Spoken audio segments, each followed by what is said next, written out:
Welcome to the Rant Live. Welcome to this special Easter edition of the Rant Live. You know, not every show, not every podcast is committed enough to do an Easter show, and yet here we are, committed as ever, and celebrating. I guess, kind of celebrating. Well, we're not sad. The Cubs split 2 games in Pittsburgh, and then they proceeded to split the series in Colorado. Of course, they were down 2-1 here coming into the Sunday matchup, so it was nice that they were able to get the victory here on Sunday, but avoiding the series loss, which, you know, if you go on the road and you're 500, you're usually feeling pretty good about it. Now, I'm not sure we're feeling great about the fact that it was against Pittsburgh and Colorado, but you know, I mean, surprisingly, I think Pittsburgh is like 5-4. I think they're tied with the Cubs right now in the standings. Yeah, they're 5-4, and the Cubs. Yeah, I mean, they got out of the gate well. Record. Yeah, and Colorado, same kind of thing. They're 6-3 now, so pretty solid. So the Cubs have handed them 2/3 of their losses so far this season. That's impressive. So yeah, it was, you know, coming into the series, we talked about kind of a few players that we wanted to see. One, Nick Madrigal, and he had a really good series. He finished 3 hits on Sunday. Yeah. 6 for 13 with 2 doubles, a walk, 1 K, 4 runs. He really started to show. Wisdom did not go deep, but he went 6 for 13, 5 doubles. So yeah, he really did well. 3 RBIs, 3 runs, 3 strikeouts, which for him is really good in 13 at-bats. Seiya Suzuki just continues to rake, 4 for 10, 2 doubles, a home run today, 4 walks, 3 runs. He's on his MVP pace. Yeah, so definitely rookie of the year for sure. And he's up there with the best in the league right now across many statistical categories. So yeah, he's putting up quite a season in the early going. And again, this is a guy that, you know, everyone was saying is going to have to adjust to major league pitching. And I think it's the other way around. Yeah. Yeah. I mean, I was going to say you would think it would have helped. I mean, 2 of his 4 homers came in Pittsburgh, you know, where it's kind of cool and a little bit humid or whatever. I kind of expected him, although he did put one like halfway up, 3/4 of the way up the wall in dead center last night, you know, which you would think you move that fence in. Actually, the Cubs had, I mean, I don't know how many, I think there were at least 3 doubles they hit off the wall Saturday night that you would imagine would have just completely cleared, right? The way they hit, they're about 5 feet away from having 3 more homers there, banging doubles all over the place. So, but yeah, I mean, great performances out of a number of guys, and geez, they just hit the hell out of the ball. Obviously, the issue though, right? And this is what scares me, is that they collected a total of 49 hits in 4 games. They had 10 hits in the first game, and then 13 each of the last 3 games. 13 hits in each game. Yep. But they didn't hit any homers in either of the 2 losses. Yeah. And they only hit 3 total, right? Schwindel had 1. He had his Oppo homer. And then Wilson Contreras and Suzuki homered in Sunday's game. So in the wins, they hit homers. But it is wild to me that out of 49 hits in Colorado over 4 games, they only hit 3 homers. And that, honestly, that was the difference in the game, because Colorado hit 2 homers in each of those 2 losses. The Cubs did not have any. And as we know, I mean, just in general, but especially in Colorado, you've got to be able to play that long ball. I mean, that's really the difference in those couple of bases and a couple of extra runs here and there. That's really what kind of came back to bite them. You know, maybe it won't be quite the same if they play in other ballparks that aren't as conducive to the home run ball, but that is still a concern for me long term, is if they're not able to drive the ball out of the ballpark as well as their opponents are, that's going to hurt them. Although, at the same time, we look at it, the Cubs currently lead all of Major League Baseball with a .281 batting average. I think they lead in on-base percentage. I think it's like 360. I have it in here somewhere. I should pull up my images instead of my calculator. That would generally help Normally the calculator does not actually tell you what that is. Yeah, 364 on base. And as a team, they have an 811 OPS. They lead the majors in all of those categories. But they definitely don't lead the majors in home runs. So if they can get a little bit more, wisdom, obviously we saw him start to put it together. I mean, that's where the power's got to come from, right? It's going to have to be him and Contreras, Happ occasionally. And then obviously we're seeing it from Suzuki. And Schwindel. Yeah, Schwindel's going to have a little bit of that pop. I mean, but those guys have to start showing it off. Weather warms up. You get some of that nice lake breeze blowing out at Wrigley. They got to be able to get that thing up there and over the basket. So we'll see. But I mean, I'll take a split. And whatever. that's the thing for me too is that it's early. I mean, it's when the weather starts to heat up. If they're not getting the ball out of the park, then I think I start to get a little bit more concerned than I am now. I mean, we're not going to see prodigious power from these guys. That's just not happening. And so, as long as you kind of can stay right around in the middle of the majors in home runs, which I think they're probably right around right now anyways, I think they're doing okay, but it's encouraging to see. I mean, they scored 5 or more runs in each game. They scored 5 runs in 2 games and then 6 runs in 2 games. So, not bad. 22 runs in a 4-game series. That's nice. Pitching wise, they did really well. I mean, Steele in the Thursday game, which the Cubs won 5-2, 4.1 1/3 innings pitched, 2 runs, 5 hits, 4 Ks, 2 walks. He's got a 1.93 ERA. He's looked sharp so far this year. And the bullpen really held him up there as well. 4 2/3 inning, no runs, 5 hits, 3 Ks, 2 walks in that first game. Really just an all-around solid game from the Cubs. And then on Friday, Stroman struggled. He pitched 4 innings, 5 runs on 6 hits. Just really didn't have it, And the bullpen was pretty decent in that game. Only 1 run and 4 hits, but it was over. I mean, it didn't have to be over because it was in Colorado, and the Rockies only scored 6 runs. But the Cubs could not quite get that one. They lost it by 1 run. What are your thoughts on Stroman there? I was a little concerned, although I think he was what did they show that stat? It had something to do with the number of innings he pitched in Colorado. He'd been really, really good in Colorado previously. And every once in a while you see that and you kind of do for that's bound to catch up to that's bound to catch up with you. Yeah. So I wasn't exceedingly concerned. I think there again, it's kind of one of those where the other team kind of he kind of wheels fell off a little bit for him there. The Rockies started hitting him around a little, and that was they had that a couple games there where like CJ Cron just went nuts and hit like 3 giant bombs. I mean, he had a couple on Saturday too. So it's kind of you take that, and every once in a while you're gonna get beat. You know what I mean? You can't win them all. So I think he just comes back. His stuff probably didn't play quite as well. We see that every once in a while, breaking balls, and he's got a wide variety of pitches, but sometimes you get in that air and the ball just doesn't move the same as what you're expecting it to. And it looked kind of like that. He seemed off. I mean, I don't know if it was a comfort thing. He was kind of stretching himself, whether it was a back thing or what. And something just didn't seem quite right. And the smallest thing that's off there could throw things, kind of into a tailspin. And that's what it looked like. But they just weren't able to overcome. So I'm not too concerned. We'll see what happens. Well, they had a chance. I mean, Wisdom was on third base with 2 out in the 9th inning, and they really had a chance to tie the game. Unfortunately, it did not work out. Hermosillo popped out, but they were close. They were close in all these games. Saturday, they come back and they lose again. Leiter, I mean, he started so well. He looked really sharp, and then the wheels just fell off.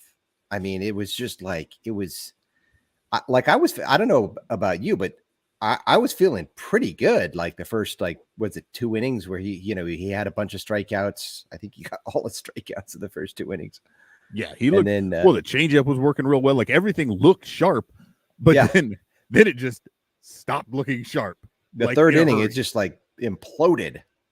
But that what bothered me, and I don't want to go off on too much of a tangent here, but this is what was, that whole thing is odd to me, and I want to take this off just a little bit, because we had talked in our previous show, because when we recorded, was that on Thursday, right? Thursday during the we still didn't know who was going to be the Saturday starter. That's right. And I had even said at the time I thought it might be Corey Abbott, because the way that he was set up. Well, turns out they DFA'd Abbott to make room for Leiter, who had not made a major league start since I think 2017 and hadn't appeared in a major league game since 2018. He's 31 years old. And he gave him a couple of good innings there. And, I was about ready to eat my words, but I just thought that was really, and again, I do want to say, like Abbott, who was their Cubs minor league pitcher of the year in 2019. Yeah. Right now, some things have happened between then, and they've certainly developed a lot more guys. I think, he had a velo jump last year, but that correlated to some really bad walk numbers. He was getting hit real hard as far as the homers. It didn't look great when he had come up with the big league club, and those struggles continued. But I just thought that was so odd to me, because even with that guy's got a much, like, Leiter does not have a ceiling. Right. And I don't mean because it's limitless. I mean, because like he's not even on the ground floor of the home to even worry about, like, and I mean, I'm sure he's perfectly fine, and he might be able to serve in kind of a hybrid role, but it was just odd to me to give him that 40-man spot to make those that one procedural move that made another one, and Greg Deichmann got DFA'd. Not as big a surprise, just because there's so many outfielders already. The Abbott thing was just weird. But then on top of that, you knew that Leiter wasn't going to go out there and give you 5 innings, right? And in a game that takes place, again, the Cubs ended up scoring some runs. They had 13 hits in that game, right? You can easily come back offensively. It was very odd to me when it became apparent that Leiter was not going to go deep into that game. Like, he was toast. But Ross kept riding him for like 3 or 4 more batters than I thought he should have. And that's the part that kind of was, if you were just going to leave somebody out there to wear it, why make these procedural moves and call up this 31-year-old dude who is not going to be a guy, and it's still so early in the game? Everything about that was just very strange to me. Why not go with a bullpen game? Why not bring up a guy who's already on the 40-man? Again, if you're going to make a guy wear it, at least call somebody up like Abbott or someone else from AAA that you can just option right back down, and then you don't have to make the moves. I didn't really understand that, and I was kind of frustrated by the way it all played out. It seemed like a waste to me of kind of some other, and I don't know, maybe Leiter comes back and he's awesome moving forward. Who knows? But just weird. That's not going to happen. Probably not, but I just don't want to badmouth the guy. So it's not as much, and I want to make that clear. It's not about as much about Mark Leiter Jr., right? Who, again, he's limited.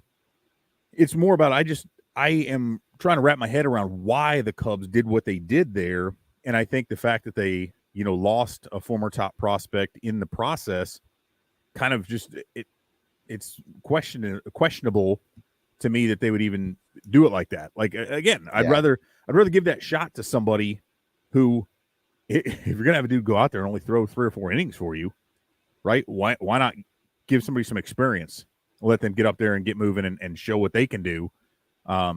So I think it just kind of sticks with my whole kind of idea of I don't like giving innings to guys who aren't going to be any sort of a part of the future, even this year.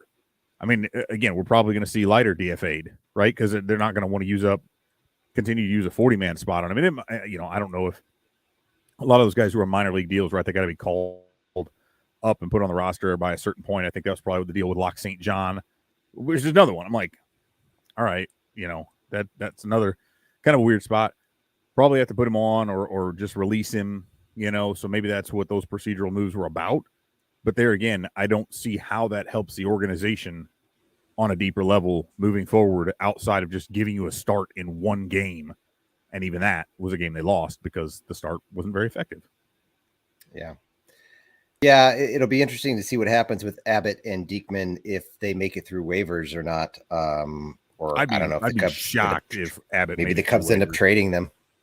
Yeah, I mean, I think that's probably the most likely. And we saw that with Tyson Miller, I think last year, 2 years ago. whenever that was. There are a few guys that have been like that I think, and to be fair to the organization, there were a bunch of guys who were, highly rated prospects within the system at a time when the Cubs did not have a whole lot of pitching, and particularly at the higher levels. And so I don't want to say that it's not a matter of talent, because Abbott was a very good pitcher and still is and can be. But I think with the way things have progressed and the guys they picked up via trade and the guys they've developed over the last couple of years, I think we are starting to see that a lot of dudes who used to be kind of up near the top just got leapfrogged as I think some things maybe were revealed. And who knows, there's a lot that goes on behind the scenes, right, that we don't know about, that the Cubs might be seeing that, that just stick out to them as saying, hey, this isn't going to work. And the same thing, again, you mentioned it. I mean, Dykman's a guy who, they got him. He made his major league debut last year and came up, saw him hit a home run in a backfield game against the A's minor league team, AAA team.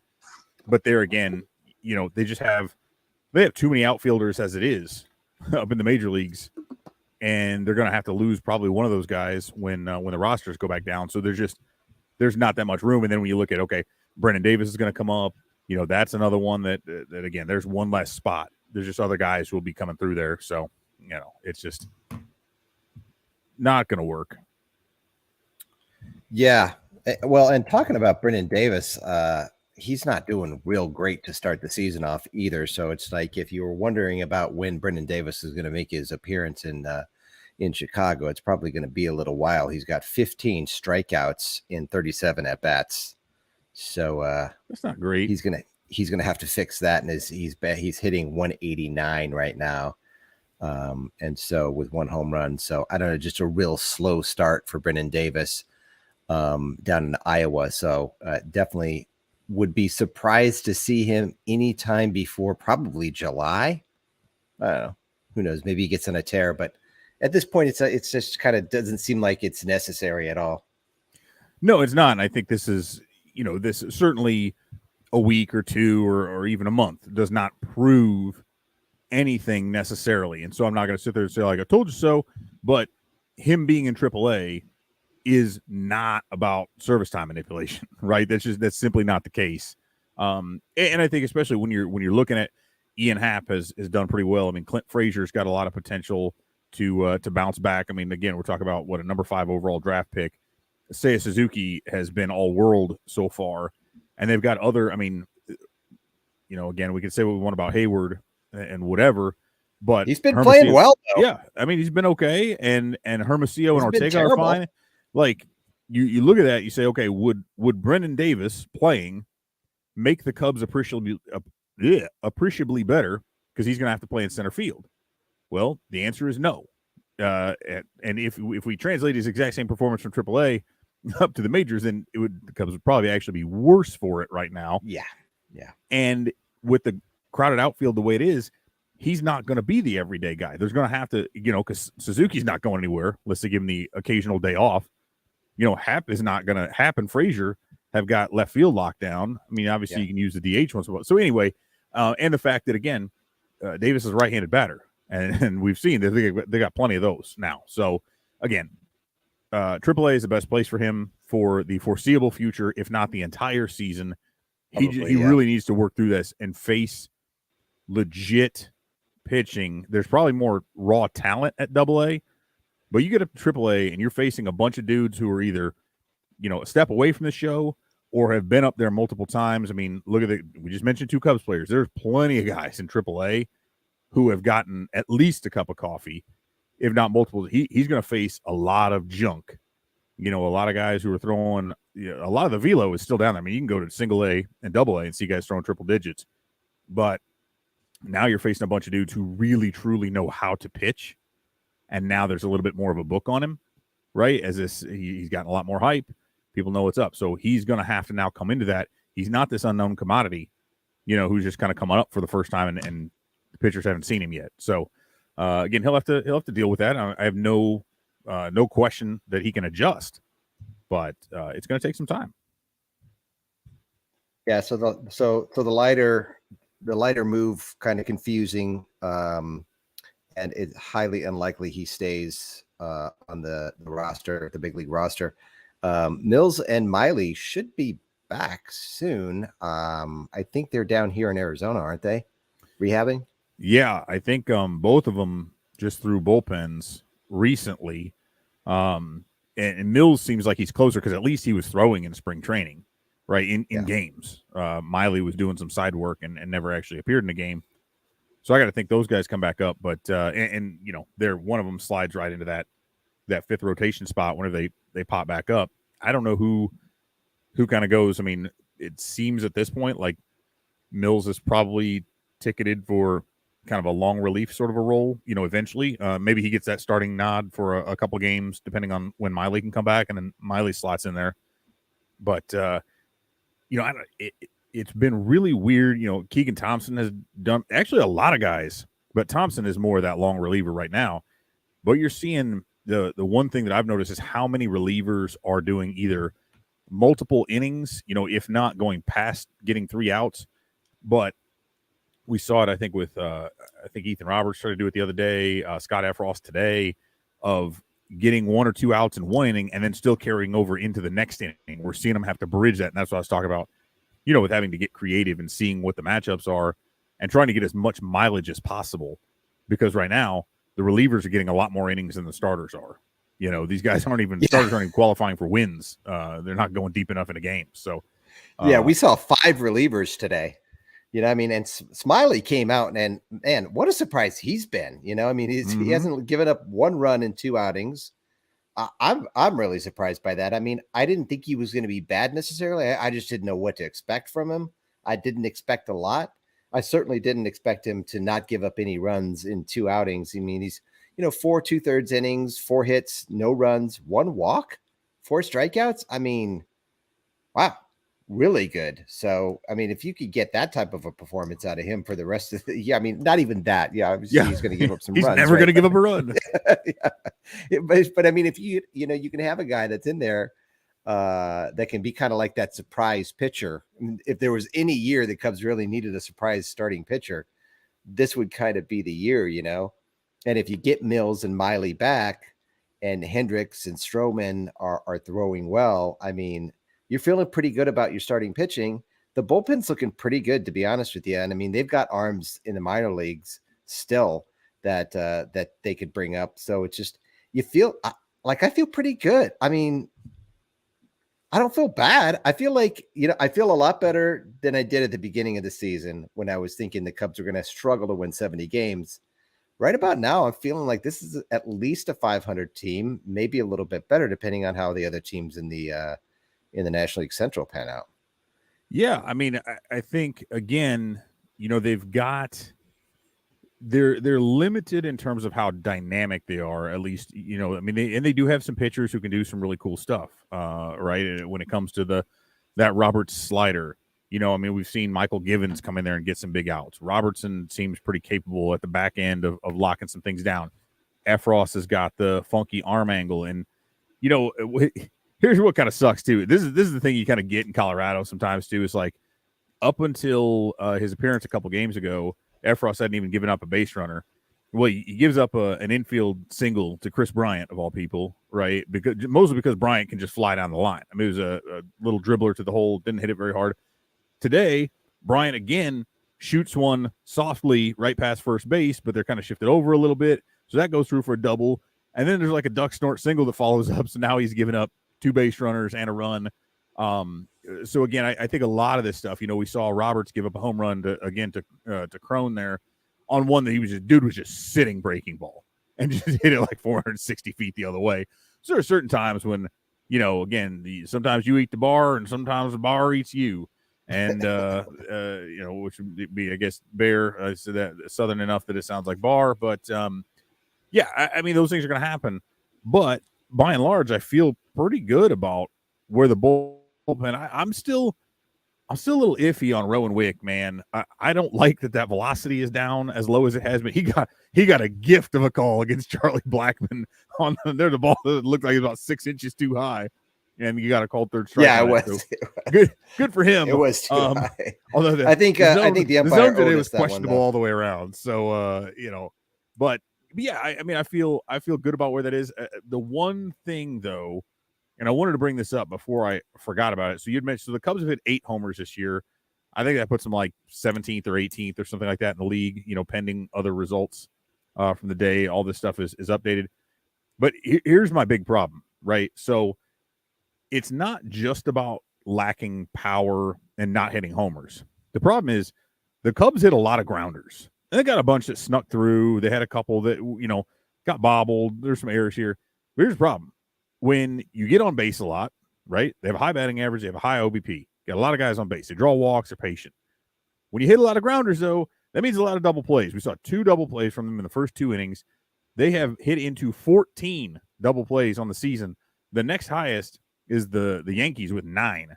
Now, I haven't looked. The numbers might be updated from today.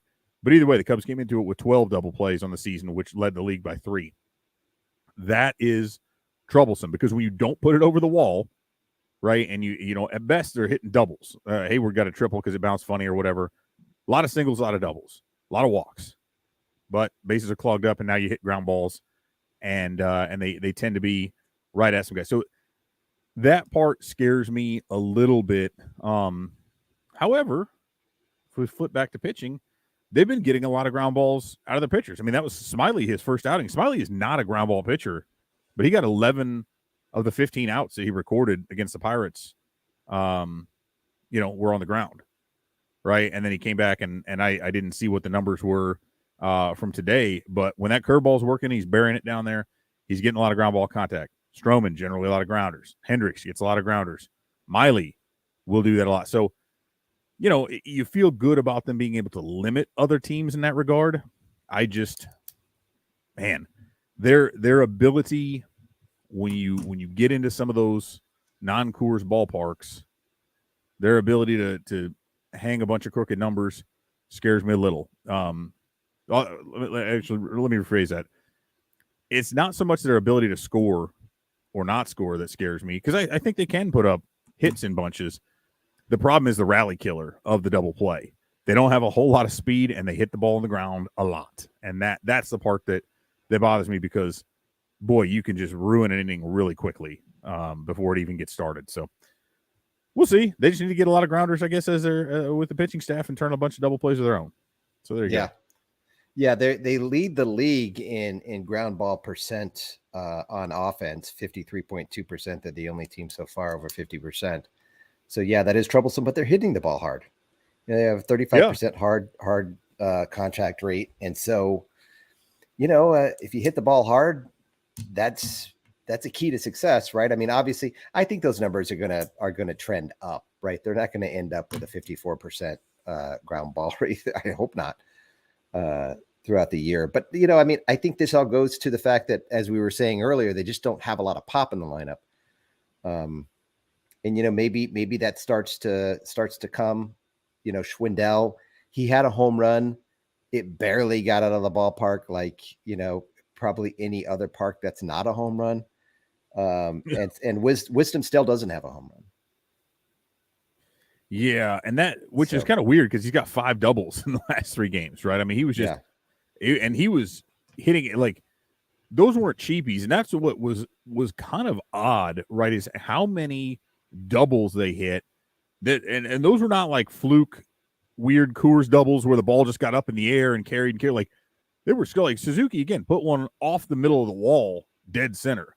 That was one of his. I mean, Wisdom hit a couple off the wall. I think Frazier had one like that. They were banging the ball all over. But I guess that's part of it, is like they do have such as kind of a ground ball sort of swing that even with those line drives, they weren't high enough to get up and let that altitude kind of let them carry a little bit. So, but again, I think those are great. With as deep as the alleys are out there, I wonder if a couple of those wouldn't have gotten out if they were playing at Wrigley. You know what I mean? At least into the basket, especially with the wind blowing out and depending on how that goes, because, boy, the alleys there at Coors, man, that place is spacious. Like, that outfield is big. We saw that on a few of them. There were a few that snuck through, I think, some hits that came. So, yeah, I want to see this play out for a while longer. But, I mean, I do like it. We're not seeing – and this is going to sound weird, but at least the thing about a double play is you did put the ball in play. Like there was contact. So outside of Wilson Contreras watching a ton of third strikes, which it was kind of an odd development over the last few games. I mean, they're hitting the ball a lot. You know, I mean, they are making the other team make plays rather than beating themselves. And to that extent, I think that is an approach that will continue because that's what they've tried to do. Did they overcorrect a little bit and do that without getting enough power to go with it? Yes, I think so. But I do think there's enough that it'll carry them in some games. You know, they'll be able to beat some teams up just by, death by 1,000 cuts. So it's been kind of fun to watch. Yeah, it's definitely fun to watch. I mean, it's way different. I mean, as we were saying before the season started, this is the first year we're kind of heading into the season. You really didn't know what to expect. You had pretty low expectations. So, I mean, I would say right now they're definitely exceeding expectations. I think the offense, the way that they're playing, like the type of baseball that they're playing without, having to rely on home runs, that's different. I mean, it's a little awkward if you're a Cubs fan because the last, 5-6 years, it's been all home runs, right? I mean, it's almost the exact opposite of the way that it's been. And so maybe we just aren't quite used to this style of baseball yet, but I think it's going to play. Yeah. I mean, and if nothing else, like, and the fact of the matter is that before it also felt like, whether it was the way the lineup was constructed or what, but it's like you'd never have everybody getting hot together. It didn't feel like they were out there even hitting. It'd be like one game. Yeah. Like they'd score 10 and then go 3 games of getting shut out or scoring 1 run, and it'd be like on a solo homer or something like that.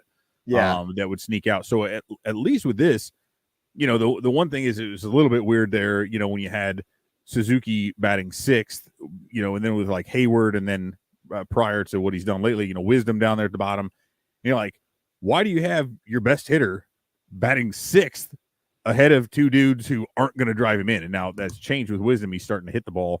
But it just felt kind of like an odd construction, the way that was all in there. But, I mean, shoot, you're seeing these guys up and down. Like if Madrigal starts hitting, which, he 3 hits today.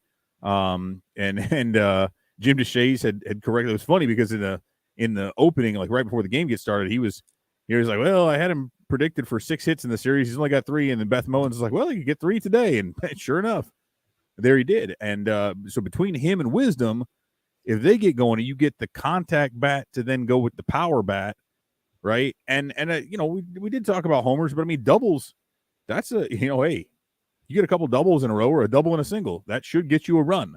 So they have been coming out of the gate well. I think this is an approach that is more consistent, even if there are going to be those, again, the propensity for double plays that I'm concerned by. At least it does mean you got guys on base. And that is something that it felt like there was just far too little of in the past. Was it just low batting average begets a low OBP, and they simply were not putting enough runners on base that when they were getting hits, they were driving anybody in. So, in that regard, and gosh, you feel like, hey, I'm sure there's people out there who are lamenting the fact that there's no pitcher there to bunt in the 9th spot. But I personally love the idea of having 9 hitters in the lineup and being able to use that DH spot for someone who's actually going to be producing some offense. So that part's nice to see. Yeah, that is nice. And the Cubs have the 7th lowest strikeout rate in Major League Baseball right now. They have 61 strikeouts, and Wisdom has 11 of those. Hey. So, I mean, man, you take Wisdom out of the equation, and I mean, they're right there at the top of the league in terms of, having the lowest strikeout rate. And so this is all, like I said, it's just a different equation for us as Cubs fans. It's a totally different team. It's kind of wild to see, but it's fun. It's been fun so far. And the Cubs are going to go home now. They go to Wrigley. They're playing 3 games against Tampa and then 4 against Pittsburgh. And you think playing at home, you got 7 games. I don't know what the weather in Chicago is going to be. I'm sure it's probably going to be awful for some of it, but you're feeling like if you're playing 7 games in Pittsburgh against Pittsburgh and Tampa Bay in Chicago, they should win at least 4 of those, right? I would think so. Possibly and I'm 5. looking at it. I'm looking at it now. It looks like Monday, 50% chance of rain. Tuesday, partly sunny and 47. So to Monday, 50% chance of rain and 43 as a high in Chicago. So fun times there. Tuesday, partly sunny and 47. Wednesday, 70% chance of rain, 52. Thursday, though, 65. Friday, 90% chance of rain, 58. Saturday, 75 and sunny. Sunday, nice, 69 chance of rain. So basically, typical Midwestern weather. Rain one day, sun the next. Just some wild stuff there. But we'll see what happens with them. The Rays are playing 500 baseball right now. I don't know. I know we're so used to them always being the scrappy underdog, low budget team that does well. I don't know if this is the year that they're necessarily going to do that. I wonder if this is one of their kind of little down years. I mean, they traded away Austin Meadows. I know it's, they're calling some guys up, but it sort of feels like they're sort of Cubbish right now with like a lot of young guys being, I mean, it's a little bit different from where the Cubs are going, I guess, in terms of the Cubs aren't super young with their top prospects coming up. But I think the Rays have a couple of their young prospects, other guys who are Franco and Rosarena and the name escapes me of the kid they called up to take Meadows' place. But, I don't think this is as dynamic a team as what we've seen in the past, I guess. And then, again, Pittsburgh, as you noted, they're playing pretty well, but does that feel like, does anybody out there legitimately believe that the Pirates are like a team that's going to continue to play over 500 baseball for very long? I mean, that strike, low, that's right. I think the Pirates are going to come back down to earth here very shortly, and the Cubs playing at home. Yeah, I think. Yeah, I agree. 4 out of 7, I think is. I think that's a no-brainer. I wouldn't be surprised. That's by what I'm saying. 5, but that's where I'm going.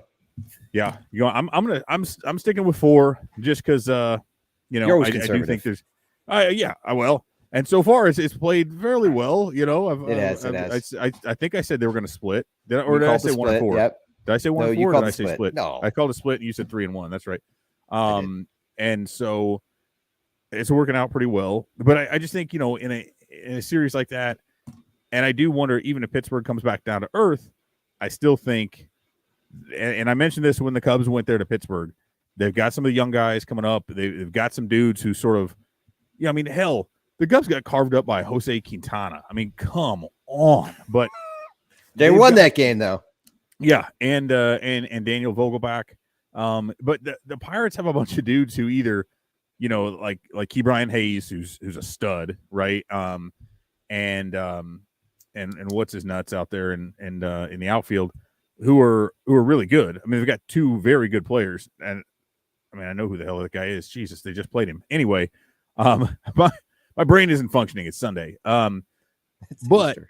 As I mentioned, they have a bunch of guys there who kind of signed there because they had to, right? Like if you're signing a free agent deal with Pittsburgh or Cincinnati right now, you're doing it because you need a job, and you're just more power to them.